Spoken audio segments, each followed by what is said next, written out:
I do want to talk about Laporta's quotes about in terms of some signings that he talked about today. And mentioned, we have, I can't remember if he said 2 or 3 signings that Barcelona have lined up. And he said, I don't know their names.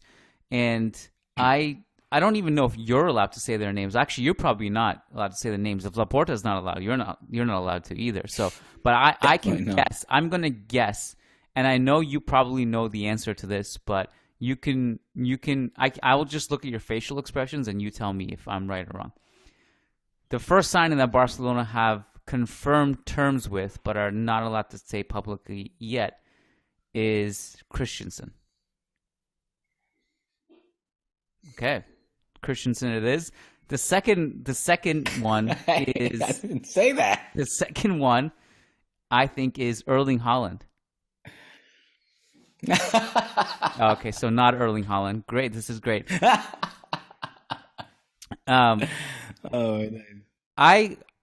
So I wasn't sure, by the way, if it would have been Christensen or Mazraoui, because there were a few reports last week that Mazraoui has also been signed with Barca, but I just don't know. So I thought of him, but I just don't know if Barcelona are going to be able to outbid other clubs for him. And that's one thing that I wasn't sure about with him. You have some thoughts about him? Well, he came out. Just that he came out when his name rather was linked with Barca as to whether we had reached some sort of agreement with him or the club or Ajax, and he said no.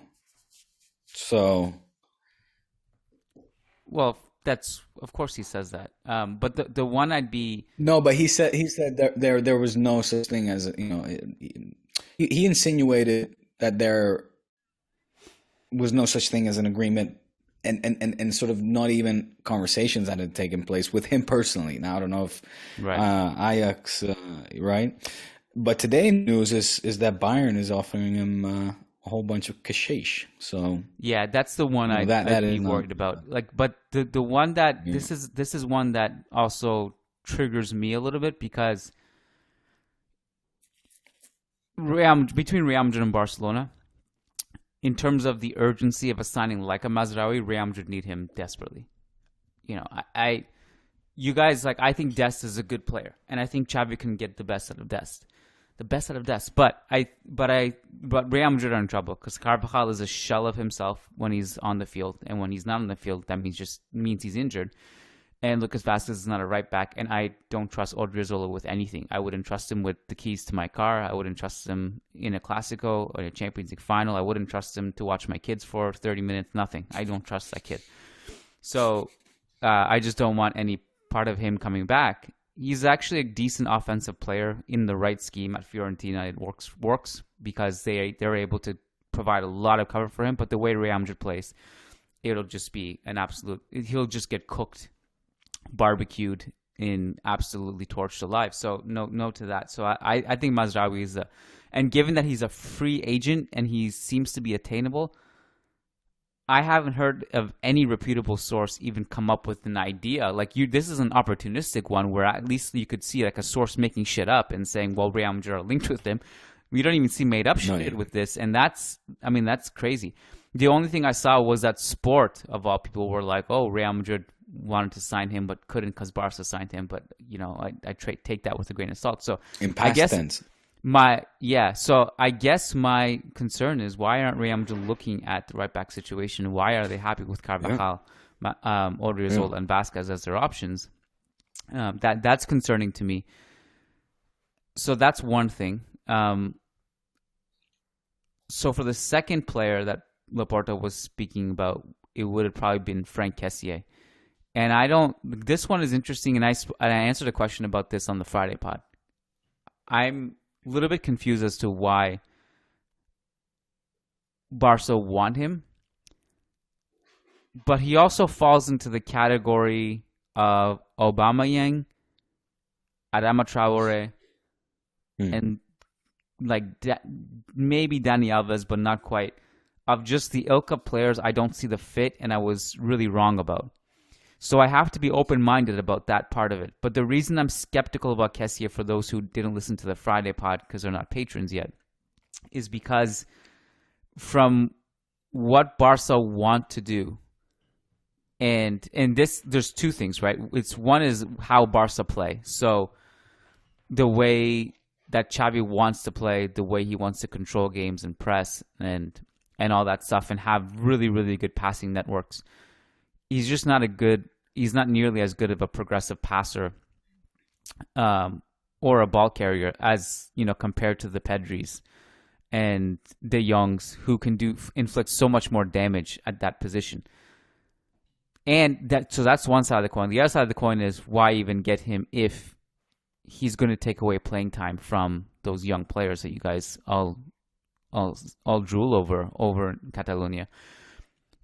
My only argument for it would be, there's a couple arguments. One is, well, I was wrong about a couple of other signings that Xavi's made, and Xavi is smarter than me. And the other side of it is, maybe you can talk yourself into saying, well, Kessié brings something different. Kessié brings, in the same way that Camavinga and Valverde bring something different to like Modric and Kroos, a different dynamic, a different look. Maybe Kessié would bring something different in certain matchups for Xavi that he'd be interested in, or maybe like there are games where you want some more muscle in midfield. I don't know. So again, it's a weird one. I'm curious to know what you think about it. Does he fall in the category of misfits that Xavi has made it work? Do you share any concern about taking playing time from those young kids? I mean, yeah, I think we discussed this on the Friday pod, which would be the more perhaps appropriate place to talk about it. But we discussed then the fact that he's a very important figure, I think, in the Milan midfield. You call him a misfit, and you'll have to excuse my lack of knowledge here. As far as I'm concerned, has been at least a very important player. Sorry, misfit for Barcelona. Not that he's a bad player. Okay. He's good for a team like Milan. I just don't understand why. I just don't understand. It's not an urgent signing at all. Is my point. Right. Yeah.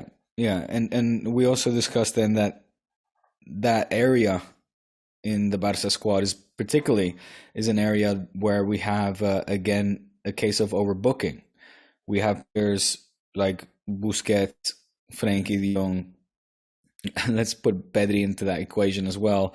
Sort of the veterans, the ones that have their places secured amongst the first team, if not the starting 11, and then the Gavis, Nico, Riqui Puig, also knocking on the door and being great replacements. I feel like I'm leaving somebody out here in the midfield. Am I, Kiyan? On top of my head? Who in any case mention? So Busquets, De Jong, Pedri, Gavi, Nico, Riqui Puig. Puig, yeah. I mean, I think you got them all. So one interesting. I think I got them all. The point. Yeah. Sorry. Just to finish this thought. So and it's an area where we are deep, where we have our positions covered, and I don't know Kessie or Kessié. I think it's pronounced Kessie. I don't know his qualities. I don't know if what Xavi's looking for is if it's more of a destructive kind of midfielder as opposed to a creative, offensive-minded midfielder. I don't know if he's looking for a midfielder that perhaps has more defensive qualities that could also perhaps bring up the ball quicker and transition from defense into offense quicker, yet still maintain great vision, great passing abilities, and who knows, scoring abilities. What the player that comes to mind is really an Edgar Davids that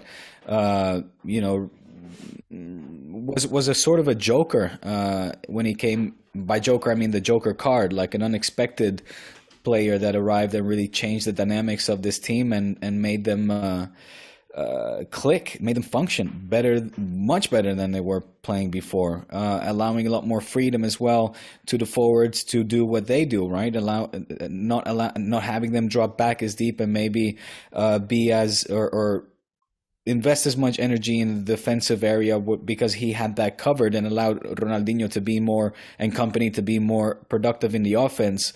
So it's a question mark. I don't know under what circumstances, if he comes, how he would come. And, I think when it materializes and the conditions, and also when I'm able actually to see him play more consistently, then I'll be able to have a much better, obviously, judgment with regards to his potential arrival and signing and his adaptation to the team, well, and what Xavi is looking for. Well, David's worked in part not only because he was very good and he turned out to be much better than I think a lot of people thought at that age, but also because I think you were much more thin at that time. And it becomes interesting. And one thing I didn't really mention about Kessié too, I think it is Kessié because there is the accent aigu at the E. I know that because I am right. I took some French classes in Canada here. I know. Normally, you would think, it's Kessié, but for some reason, I have a feeling that the Frenchies call it Kessie as well. But I might be completely wrong. Frenchies are wrong. I'm right. I see the accent aigu. Maybe I'm wrong, but I don't think I am. Okay. So one thing I didn't mention about him also is that I mentioned some of the things he'd struggle with offensively compared to the De Jongs, and the Gavis and the Nicos, but particularly the Pedri and De Jong. Those are the two main ones I think you really want to probably build it around the midfield. Those two, and then the anchor, whoever the anchor is. So he'll struggle with. He's not as good of a progressive passer and a progressive ball carrier. The other thing I would say, if Xavi wants to press, his pressing and his defensive ability is actually not as good. He's pretty good at reading the game, but in terms of just putting in a challenge and also as a presser, he's not as polished as those young players that Xavi has right now. That doesn't mean that it can't change. It could change because I think Xavi himself is invocable. Like when I came in, I was surprised that a lot of these players didn't know what the philosophy of Barca is, and I had to teach them. So it doesn't mean that Kessié couldn't change in that regard. But it also becomes interesting, if it depends on how they classify him, because I think, to me, he's not a defensive midfielder. He's not the type of player who can play as a six. He's more of a double pivot guy at Milan and in general. And I think that's where he would play best, kind of more of the role that Rakitic played at Barca and does at Sevilla now, or like what Fede does off the bench many times, kind of more a box-to-box player in that sense. And I just don't know if they put him as the six, the drop-off in passing and distribution and quarterback ability from Busquets to Kessié is pretty astronomical. And so I just wonder how he fits. And I wonder if he's going to, they're not going to sign him if he's not going to play. He's going to play. I just wonder how much prominence and what the role is that they're going to give him. It's an interesting one. It's an intriguing one for me. It is. And you talk about, how perhaps his integration might stunt the progress of younger players. And of course, that's something that is on the top of our list of priorities, is to have the Nicos, in this case, get the right minutes and the playing opportunities, and to further develop his career within Barca and reach his maximum potential, which I think could be an important one. I think he could be a great player. So whenever these kind of players are discussed, I kind of just have to hold my hands up and say, look, those people in charge know better, are much, much better informed than I am. If there's a reason why they are bringing him in, let's wait and see and hope it's the right, or the reasons are the right ones, and it's a good pick. But it's I can't say too much more at this point. Yeah, I mean, I don't necessarily trust Barca to make the right decision. But I trust I would actually trust Xavi to be to use the player that he's signing the right way, because I actually think he deserves that benefit of that. I mean, it's crazy. I don't know if there's any Xavi defender like me on the planet, and I genuinely just he makes me want to tear my hair out. As a player, nobody annoyed me more than him in a lot of ways, but I've been just defending him nonstop, and I don't know if in a short period of time, if I've ever seen a manager buy so much respect, bought himself an infinite leash, what it seems like an infinite leash, and he just bought himself so many points, like so many brownie points, that in trust. So that's basically my biggest counter argument to this, is if I look at the data, if I look at what I see from Kessié, because this is also not like completely unfounded, because like Kessie might seem like such a random player for me to even analyze, but I watched him almost every game he's played for the past 2 years, because I've been watching AC Milan every game to track Brahim Diaz. So I know a lot about Kessié, and he's not someone that jumps out at me as someone like, wow, this would be a great signing for someone. But he's a good, steady player, gives you a decent baseline, who's good for a club like AC Milan, in my opinion. So are they looking for a Yaya Touré, or is that the profile? No, he's not a Yaya Touré either, and so I just don't know. I just don't really know how he fits. But anyway, so where I was going with this is, if the biggest counter to what I'm saying, as that he doesn't fit, the biggest counter is that, well, Xavi's smarter than me. That's the biggest counter argument that I have. So there's something I'm missing, I think. Or maybe I'll be right. I don't know. Maybe I'll be right, and I can wag my finger at Xavi next season.